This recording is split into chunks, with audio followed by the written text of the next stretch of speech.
Yeah, baby. Woo! Welcome to Tuesday. Stone on the Bone. Download that TKR app. Get after it, man. You're going to love it.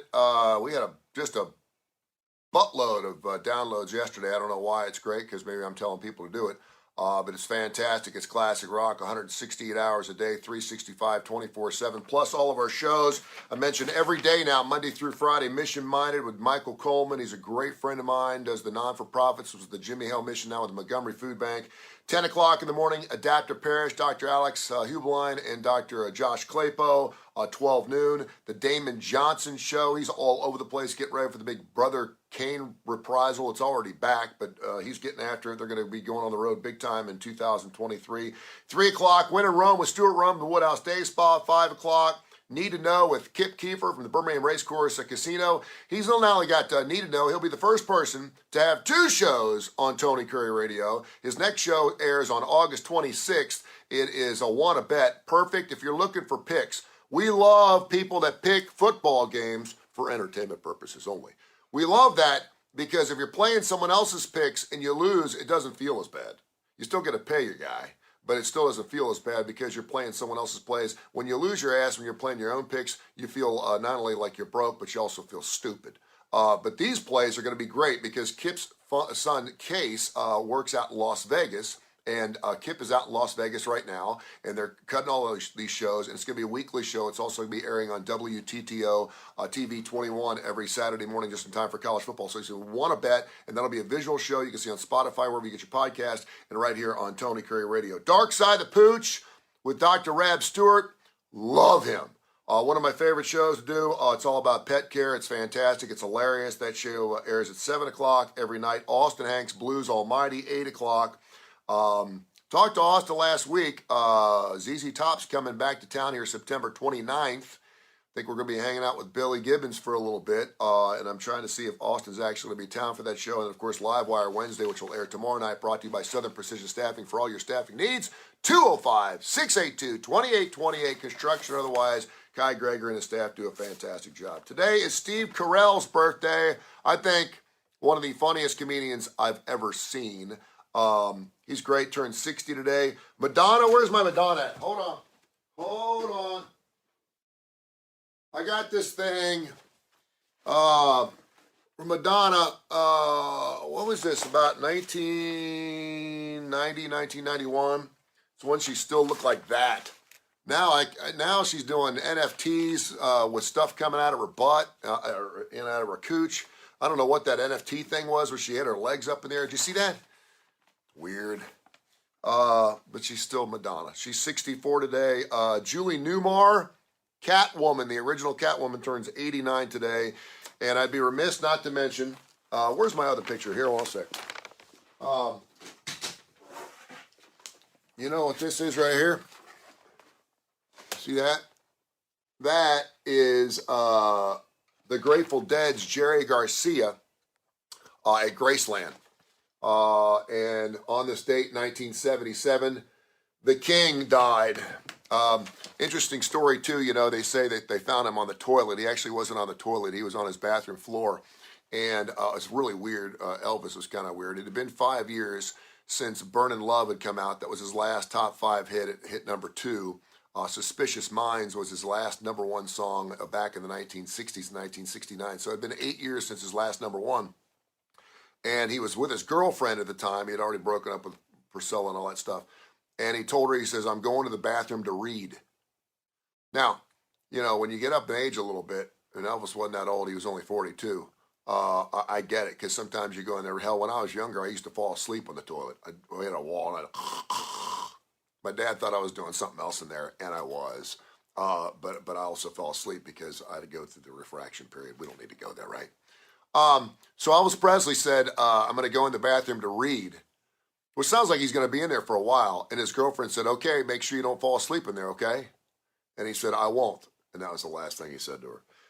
She goes in like an hour later, 2 hours later, and he's laying on the floor unresponsive. Of course, he had just a absolute crap load of drugs in his system. I mean, he had everything in his system. There was nothing that he was missing. And I was 11 years old when I found out that Elvis died, really didn't have a huge impact on my life. I knew how big Elvis was. I had a couple of his records. But I think probably the age of fan that really was digging Elvis in 1977 was either the 25 to 34-year-old that really understood how important he was to rock and roll, and then your hoochie mamas, your women in your 50s and 60s who were throwing panties up at him and Tom Jones. Were loving his music. But I remember watching it on WCPO with Al Shuttlecotty in Cincinnati, Ohio, and watching and going, wow, this is a big story here. And probably outside Marilyn Monroe, probably the biggest death we've ever had. Interesting enough, every year they have homage there up at Graceland, and people go up there. Good morning, Brandon Austin.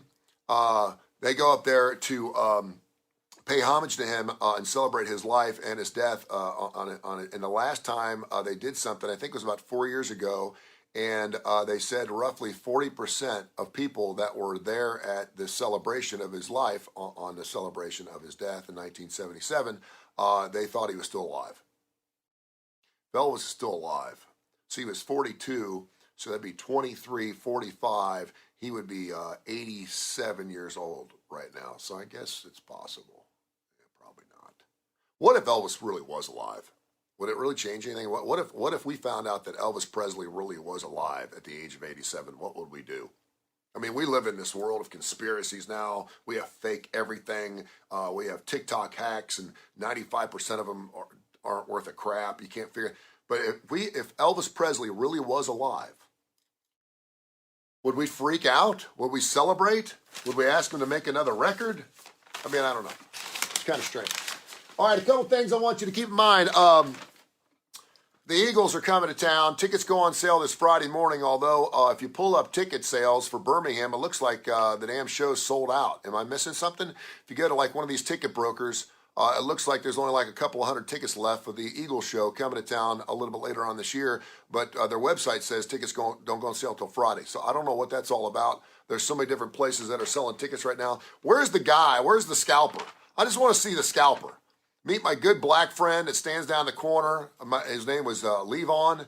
Levon used to be my scalping man. I used to get tickets to every stinking show anyway, so I didn't have to worry about paying for things. But if I ever needed tickets, Levon would be standing down in the corner down there outside the Legacy Arena, or it used to be the BJCC, and I knew he's going to take care of me. I was good to go. Where's Levon? Now I got to go through StubHub and SeatGeek, and I'm like, I don't even know, Ticketmaster, I don't even know where the hell to get my tickets anymore. And they're like $600-700. Not at WorkPlay, workplay.com. Tommy Williams, one of my dear friends. He's an angel. I love him and his family, and Courtney and Grace. Just posted a couple of pictures on Facebook of some big-ass fish he bought or caught. He didn't buy it, he caught. Anyway, WorkPlay is going to have Cowboy Mouth coming up this Friday, and tickets are only $25. $25 for all tickets. There's not $3,000 tickets. There's not $5 tickets. $25, you're in the door. Doors open like 4 or 5 o'clock. Go have a couple of toddies at the bar and check out Cowboy Mouth. It's coming up Friday at WorkPlay, a fantastic place. I love that place. A great venue. Check it out. And also my good friend at Coosa Valley Auto got into a very interesting text thread with Al Cooper last night, who was trying to get me on organic. He said he's been doing organic for like the last 25 years. He's like, I'm telling you, dude, it'll really change your life. Is that true? Because I posted a picture of some hot dogs. I'm single now, right? I'm 56 and I'm sitting here alone, and so I had mac and cheese and 2 hot dogs on bread. I don't even have buns. And the hot dogs had expired. First of all, they expired July 11th. I had them, and here I am. I'm still alive. So that should tell you that there's so much shit in hot dogs. They're so preserved. You could probably wait like 3 years past the expiration. As long as they're not slimy or they smell okay. I had to wash them off because they were getting kind of slippery. But it was a brand new package, so I figured it was good. But the hot dogs were absolutely delicious, and I love hot dogs. I will never give up hot dogs. He's telling me to go organic hot dogs. Really? Organic hot dogs? And what's the best way to make a hot dog?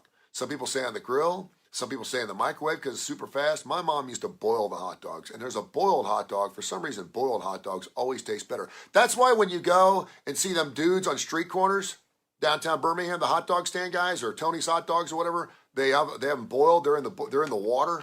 I don't know if it makes them juicier, plumper, I don't know, the skins get softer or something, but boiled hot dogs are by far the best. It's just a kind of a pain in the ass. It takes too much longer. You might as well stick them in the microwave. But the hot dogs I had last night were pretty good. I'm just telling you.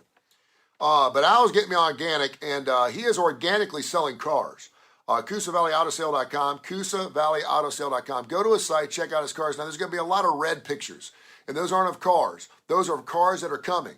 The funny thing is a lot of those cars get sold before they even get a picture up. He talks about Easter eggs. Every morning he gets to work, and there's like 6 or 7 more cars in the lot that he didn't know he had. He's going to try to get up to 50 or 60 cars in the lot. You will find something on his lot that you absolutely love. And what I love about this is it's not one of those major, big, corporate dealerships where dudes are screaming in your face. There goes my internet. It's back. These guys that are screaming at me, talking about being American and buying them, I'm like, dude, just chill out and tell me what the price of the car is. Tell me what you paid for it. I know you got to make a little money. Let me know what's going on. Do it at Coosa Valley Auto Sale, 256-267-0296, 256-267-0296. Better yet, go to CoosaValleyAutoSale.com. Check out David, Shane, Dakota, Jeremiah, Al, Brad, the entire crew. They'll love you. Benny Selman, good morning to you, Benny. I tried to get in contact with you the other day, Benny. You want to come on Tony Kurre Radio? You want to do some biz? You want to take your business to another level like Coosa Valley Auto Sale? They just had the best month of their life, and it's just because they got on Tony Kurre Radio. I don't need to tell you anything else. I'm telling you. So, Benny, reach out to me. 205-542-1848. 205-542-1848 is my personal cell. Call me. I'll talk to you about anything. All right, have yourself a great day. Enjoy your Tuesday. Full week of shows. Super excited about this week. It's going to be fantastic. We've got 3 new shows that we're starting on. Wide Awake Wake, which is going to be coming up. We're celebrating the death of celebrity rockers before they actually die. Paul McCartney will be our first guest. We have a show called LPOD, which is going to be tracking entire albums. We'll start that coming up in a couple of weeks. And we also have the Wanna Bet show with Kip Kiefer starting on August 26th. So super excited about all the great things happening here at Tony Kurre Radio. Download the TKR app, TKR. You're doing me a huge favor. It takes you 5 or 6 seconds. You can do it in carpool right now. TKR, Android, Apple. Get the app, listen to great classic rock and roll. We got some funny imaging on there. I do some voice tracking on there. It's fantastic. And then, of course, listen to us wherever you get your podcast through Tony Kurre Radio Podcast. It's fantastic. Have yourself a wonderful day. I love